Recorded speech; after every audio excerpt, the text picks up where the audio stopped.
Hey guys, welcome back. 27-19 to the Lions over Australia first test. And so much to say, so much mixed feelings about this game. I don't know how you guys felt, but for me watching the game, I've a bit of mixed feelings because I sort of predicted the 3-0 Lions whitewash earlier this year. I know some people have probably disagreed with me, but yeah, for the first 50 odd minutes, I thought we were going to see a big score from the Lions, and I think there's enough for both teams, good and bad, to go work on this week. Enough for them to be happy about, enough for them not to be happy about in a week like this. So let's start with what the Lions will be happy about. Well, they were dominant that first 50. They were 24-5 up at one point.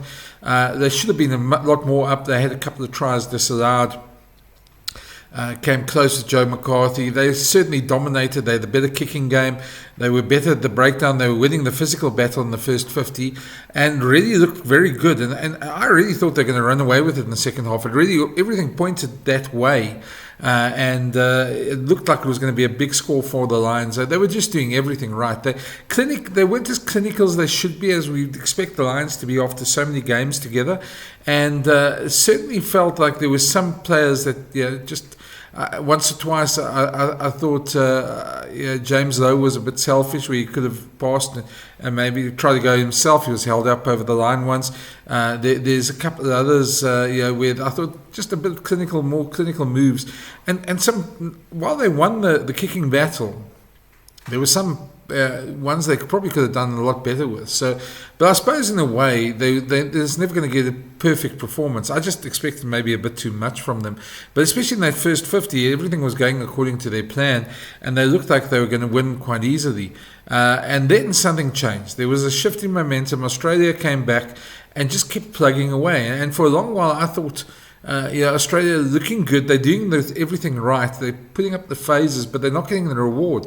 And I really felt that while they're doing so well, they don't look like they're going to score. And then suddenly they did. And so let's have a look at one or two of the tries from the first half from the Lions, and one or two of the lucky moments that they had, including that for Hugh Jones and for Joe McCarthy, where they came close. Genge does as well, almost up to the line. Gibson Park might dive himself, thought about it. Furlong, Russell, thought about the kick pass, but what a pass! Oh, what a pass! Tuipulotu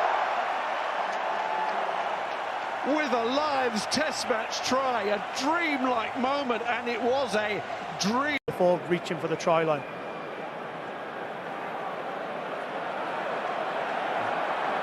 So, penalty Australia. Richard Kelly is the television match official. So the player must be held and go to ground. So for me at the moment, the tackle is complete there. He never releases the ball. Does anyone see the actions of the goal player coming and diving on the player? I think he misses the player. There is a minimal contact, which I don't think he dives over the player. And I agree with you. If he misses, it's a minimal contact. I don't think he's a So we're going to disallow the try. Disallow the try. Okay, back on me when you're ready. We're going to disallow the try. Okay, so Richard, 13 red. He's been tackled, he is held and then brought to ground. To score the try, he needs to release the ball, which he doesn't do. We have considered the actions of the goal player diving near the player, but we're not penalising that. It's a penalty. Back on the 5, no try.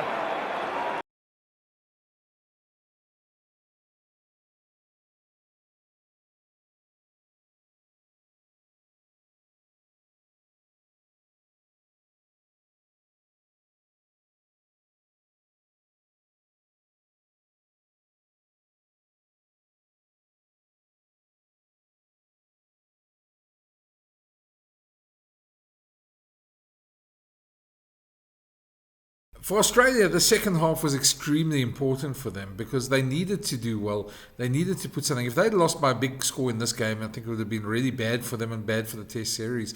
Certainly, there's enough for Joe Schmidt to go work on. I think they'll go into the second test with a lot more confidence, knowing that this Lions side that was touted to smash them aren't that good. They only won by 8 points in the end, and if Australia had been on top a bit earlier, it could have been easily a different thing. And they'll certainly take a lot of confidence, even though they didn't win the game. I think they'll take a lot of confidence in their own sort of performance in that second half, especially going into the second test. I think there'll be a lot of stuff they feel they won't be so overawed by the Lions anymore. So I think there's a lot for Joe Schmidt to take over there, and a lot of guts in that performance as well. And that's good for the test series. I must admit, as a neutral year, I mean, it doesn't really matter who wins. I mean, I think from the Southern Hemisphere point of view, we want Australia to do well. There's a lot of players in the Lions as well. None of the South African players are in the test side, but certainly there's enough players in the Lions that we know that we expected them to do a lot better. And I think maybe they just took their foot off the gas in that second half. Maybe the momentum shifted, but they're still getting penalised a lot more by Ben O'Keefe. By the way, just Ben O'Keefe, I thought he was reasonably okay. There's a couple of decisions I didn't quite agree with, and a couple of breakdown decisions I thought, geez, how do you let that one go? But especially, I think there was one where Tom Curry sort of wandered through and then he penalised the Wallabies. I'm not going to go through them all. Overall, I didn't think it was a bad performance. I just there was a couple of things I didn't agree with, but that you're never going to agree with everything that the ref does anyway. So yeah, if I'm Andy Farrell, I'm not happy at all. I think after you'll be happy with the first 50 and you want your team to kick on, and not with the last 30. And I think the way Australia came back in that second half will certainly make him, fire them up a bit this week as well. There might be one or two changes. I could see him probably bringing in a couple of players in that, because there's a lot of competition for places in that team. But he certainly has got a couple of options, and I think he'll probably use them this week. He'll probably want to keep it a bit fresh, not play exactly the same side, and we might see one or two changes there. Overall, I thought Finn Russell was still the best choice there, and Jamison Gibson Park, the halfbacks. Certainly, they were the key to their dominant victory. Jamison Gibson Park played the whole game. Is certainly a huge part for Andy Farrell's team as well. Then looking at a couple of individuals, I thought Hugh Jones had a very good game. I thought Tad Byrne had a sensational game of the ball. He was everywhere. He just didn't stop. Moro Tojo was everywhere as well. Ellis Genge in the first half was also barnstorming, and Will Stewart in the second half. But I think there's some questions around Andrew Porter at the scrum. I think there's some questions at the line out there.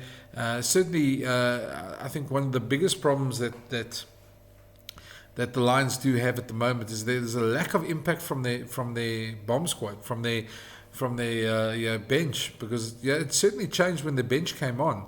It changed against them, and you'd want them to go. They're all experienced test match players, and you'd expect them to go up a level, and they just didn't. It just was one of those which it just didn't happen for them. I suppose they were in control of the game. They were never going to lose that game, but certainly I think if you're Andy Farrell and you're looking to kick on as a team, you'll know what Australia will take out of this. You'll certainly be wanting your bench to be a lot better, and they have a lot more firepower, and I think that'll be a big part of their week this week as well.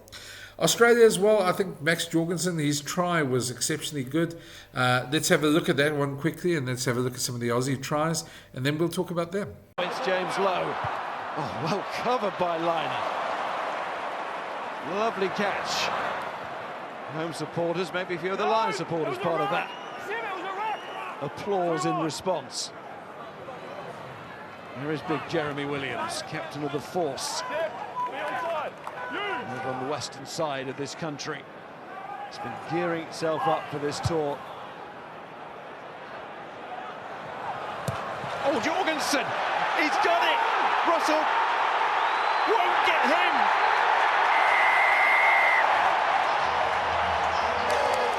That's the moment the home side needed. And for the first time, Suncorp goes crazy for their Wallabies. Frost, 20 red jerseys fly up on him. Now the pick and go from Tizano. Getting closer, Aki looks for the seal. McWright on his home deck. Short. Tizano!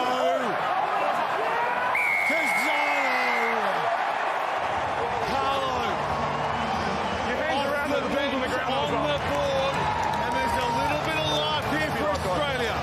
come. Lions brave defensively, and the Wallabies forwards went to work and whacked away and whacked away. So hard having to be behind your own line, defending, and O'Keefe sees him get it down. Oh, there is a heartbeat in this test match now for the Wallabies. Just enough. Just enough, and Ben O'Keefe in good position. Little handoff from Kellaway. It's got to Donaldson. Here comes McWright, who's certainly never given up. And on goes Potter, showing the same qualities. Pollard is taken down. McDermott again. He's had a good contribution in this second half. He really has. Tiziano also. And they are going for another, and they've got it. McDermott has had a really good contribution. So yeah, Max Jorgensen's try was exceptionally good. I thought there was a one-on-one context. Hugo Keenan, he certainly won that contest, and that's the X-factor play you want in that sort of situation.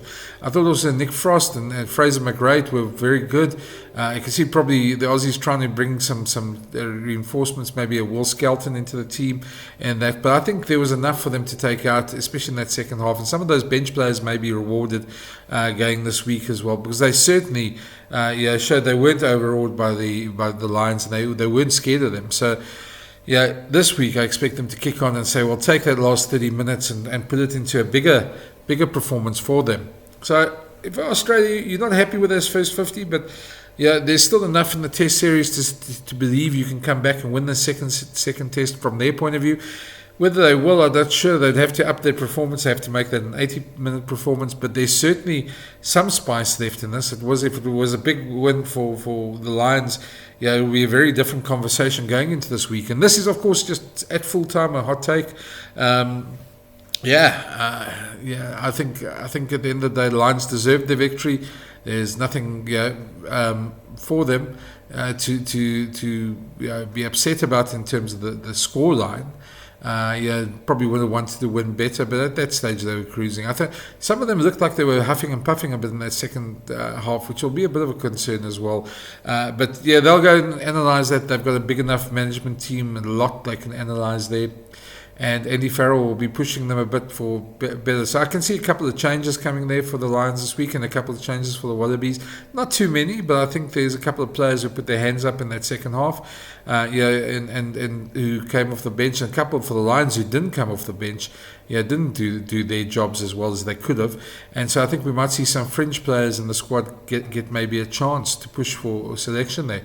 So I think on that, I think all in all, probably about a first half a 8 out of 10 for the Lions, second half probably a 5, and the Aussies first half about a 4 out of 10, the second half about a 7. So there's enough for both teams to walk away with and chew over the next couple of days. Where to now? Well, we'll chat about that. Let's go first into a couple of the stats. Okay, we look at the first couple of stats. Of course, 3 tries apiece. Australia will be very happy with that stat at the end of the day. And then you just look at the carries. A lot more carries by Australia, 136 to 107. A couple of line breaks more by the Lions, but that was mainly the first half. And 17 turnovers lost. Turnovers won up pretty even. That's why I think at the end of the day, Australia will probably feel a little bit better even though they lost. Looking at the territorial battle, Australia shaded that a bit, and that you wouldn't have said after the first half. Possession, pretty much the same. You can see where most of Australia's play was in the middle third, whereas the Lions was pretty much away from their own line, only 7% in their own 22, which tells you a lot as well about where the game was played. Then, the possession stat favours Australia just slightly there, but you can see there the possession last 10 minutes, almost 70% Australia. They finished stronger. Their mindset will be a lot better, and I think there's a lot of talking they're going to go on about that in the Lions change room. Just looking at set plays, pretty even there in terms of the scrums. I thought the Lions scrum was good in the first half, but the second half, Australia certainly came back. Alan Alatoa won a great penalty against Andrew Porter. Lineouts, both teams struggled a little bit. They didn't win all their lineouts and had a bit of problems there, but the restarts were great for both teams there. Nothing to worry about there.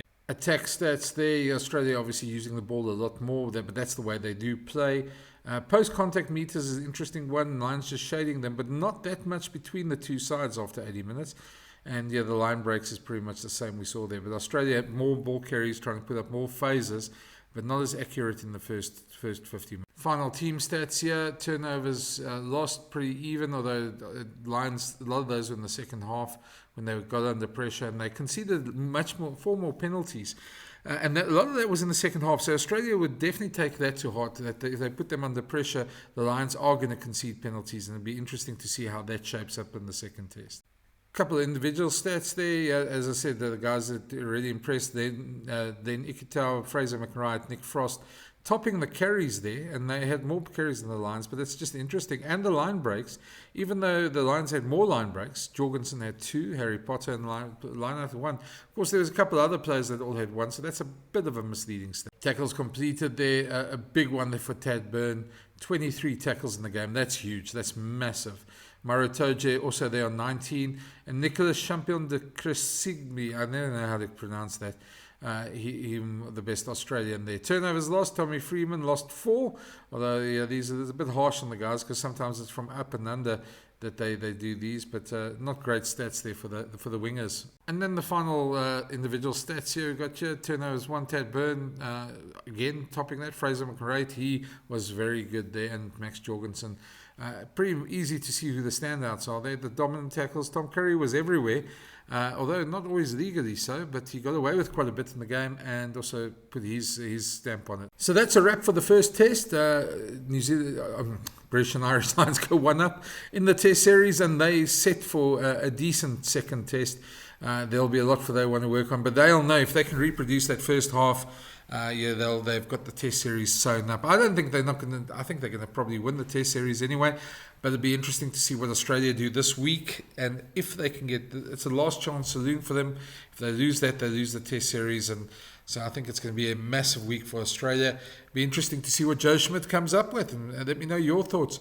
Do you agree with the analysis? Do you think the Lions were sloppy in that second half, or do you think Australia finally found their feet? Do you think they'll be better in the second test? Let me know what you think. I love reading the comments, and it's always good to chat to you guys. And and if you haven't already, please smash that subscribe button. We'll be doing a lot more videos like this, and chat to you soon. Cheers, man. Bye.